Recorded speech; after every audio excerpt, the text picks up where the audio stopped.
ভানগড় নামটি শোনা মাত্রই আমাদের শরীর থেকে একরকম শিহরণ খেলে যায়। যখনই আমরা কোনো ভৌতিক বাড়ি বা হন্টেড প্লেসের নাম সার্চ করি, সবার উপরে ভেসে আসে এই ভানগড় কিলা। আর এটা শোনা যায় যে রাতের সময় কেউ যদি এই কিলার মধ্যে যায় তাকে আর খুঁজে পাওয়া যায় না। স্থানীয় লোকের কথা অনুযায়ী রানী রত্নাবতীর আত্মা এই কিলার আশেপাশে ঘুরে বেড়ায়। ভানগড় দুর্গ ইন্ডিয়ার মোস্ট হন্টেড প্লেস থাকার পাশাপাশি দিনের বেলায় একরকম পর্যটন স্থানে পরিণত হয়েছে, কিন্তু রাতের বেলায় দুর্গর ভিতর বা আশেপাশে থাকা সরকার কঠোরভাবে নিষিদ্ধ করেছে। তো কি এমন ভৌতিক ঘটনা জড়িয়ে আছে এই ভানগড় কিলার সঙ্গে যে ভারত তথা এশিয়ার মোস্ট হন্টেড প্লেসের মধ্যে সবার উপরে? তো চলুন আজকের এপিসোডে আমরা এই ভানগড় কিলার বিস্তারিত ঘটনা সম্পর্কে জানবো।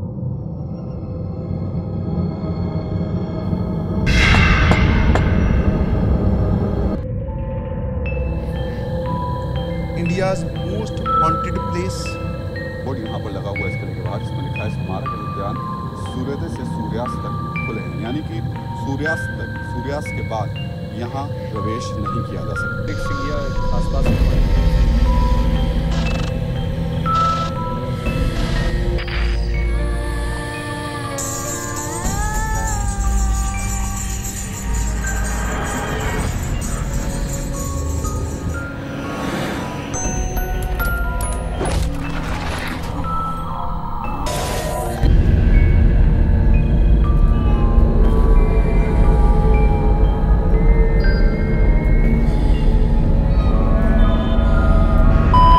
সাল 1573 রাজস্থানের আলোয়ার জেলার আরাবল্লী পর্বত শ্রেণীর সীমান্তে অবস্থিত ভানগড় দুর্গ, যেটি ভগবান দাস তার ছোট ছেলে মাধব সিংহের জন্য ইট পাথর দিয়ে নির্মাণ করেছিল। যেখানে রয়েছে রাজপ্রসাদ, গোপীনাথ মন্দির, কেশব রায় মন্দির, বাংলা দেবীর মন্দির, পুরোহিত হাবেলি সহ বাজারের ধ্বংসাবশেষ। এই সেই গোপীনাথ মন্দির যেখানে করণ অর্জুন মুভিতে 1993 সালে শাহরুখ খান এবং সলমান খান শুটিং করেছিল। তো যেখানে সুবিশাল কারুকার্যময় দুর্গ বা মন্দির বাজার থাকা সত্ত্বেও কিভাবে 1 লাখ মানুষ এই কিলা ছাড়তে বাধ্য হয়েছিল?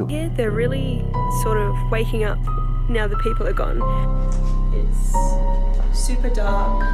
Tigers and leopards have attacked and killed people here.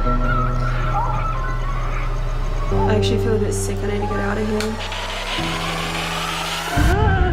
স্থানীয় লোকের কথা অনুযায়ী দুর্গের মধ্যে থেকে চিল্লানো বা কান্নার আওয়াজ ভেসে আসে। এমনকি রাতের বেলায় কিলার মধ্যে কেউ প্রবেশ করলে সে আর ফিরে আসে না। এবার প্রশ্ন হচ্ছে, কি এমন ভৌতিক ঘটনা এই দুর্গের সঙ্গে জড়িয়ে আছে যে এই ভানগড়ের নাম শুনলেই মানুষের গা একরকম শিউরে ওঠে? এই ভানগড় কিলার পিছনে নানান রহস্য জড়িয়ে আছে, আর যেটা সব থেকে বেশি আলোচিত রহস্য সেটা হচ্ছে রানী রত্নাবতীর রহস্য। ভানগড় দুর্গ নির্মাণের সময় রানী রত্নাবতীর বয়স ছিল 18। তার সৌন্দর্যের প্রতি আকর্ষিত হয়ে বিভিন্ন রাজ্যের রাজা বিয়ের প্রস্তাব পাঠাতেন, কিন্তু তিনি রাজি হতেন না। ঠিক সেই সময় রানী রত্নাবতীর সৌন্দর্য দেখে সিংহুয়া শেওড়া নামক এক তান্ত্রিকের নজর পড়ে এই রানী রত্নাবতীর উপর। তান্ত্রিক রানী রত্নাবতীর দিকে নজর রাখতেন যে তিনি কি করে, কোথায় যায়। রানী রত্নাবতীর প্রিয় জিনিসগুলির মধ্যে ছিল আতর। তাই তিনি একদিন আতর কেনার জন্য বাজারে যান, আর চুপি চুপি ভাবে এই তান্ত্রিক ও রানী রত্নাবতীর পিছনে যায়। রানী রত্নাবতী আতর কিনে প্রসাদে ফেরার পর তার এক সেহেলি রানীকে বলেন যে এক তান্ত্রিক ওই আতরের বোতলে তন্ত্রমন্ত্র করেছে, যেটা আমি তখন ভয়ে বলতে পারিনি। এই কথা শোনা মাত্রই রানী রত্নাবতী ওই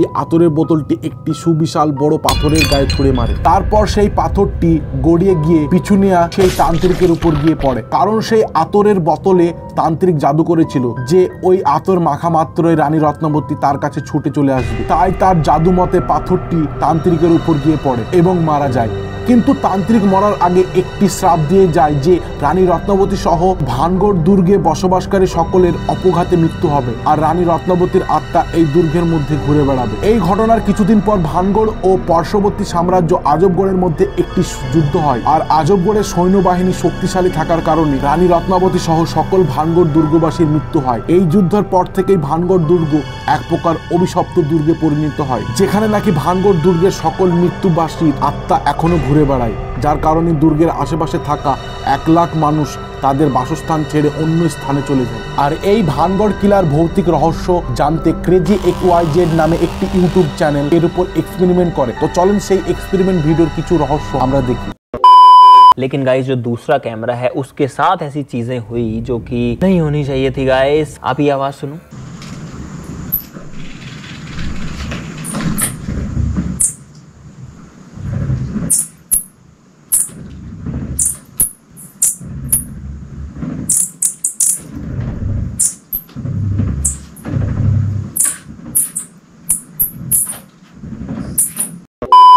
সেই 1600 সাল থেকে এখনো পর্যন্ত ভানগড় কিলা ইন্ডিয়ার মোস্ট হন্টেড প্লেস নামে জানা যায়। এমনকি ভারতীয় সরকার এই বিষয়টিকে সম্পূর্ণভাবে সাপোর্ট করে। भानगढ़ जो कि भूतों का शहर कहलाता है और बाकायदा सरकार यानी ASI का एक बोर्ड यहाँ पर लगा हुआ है इसके बाद जिसमें लिखा है स्मार्ट उद्यान सूर्योदय से सूर्यास्त तक खुले हैं, यानी कि सूर्यास्त के बाद यहाँ प्रवेश नहीं किया जा सकता। क्यों नहीं किया जा सकता? कई तरीके की कहानियाँ गाँव के लोग बताते हैं, मीटिंग कुछ बताते हैं कि रानी की आत्मा भटकती है।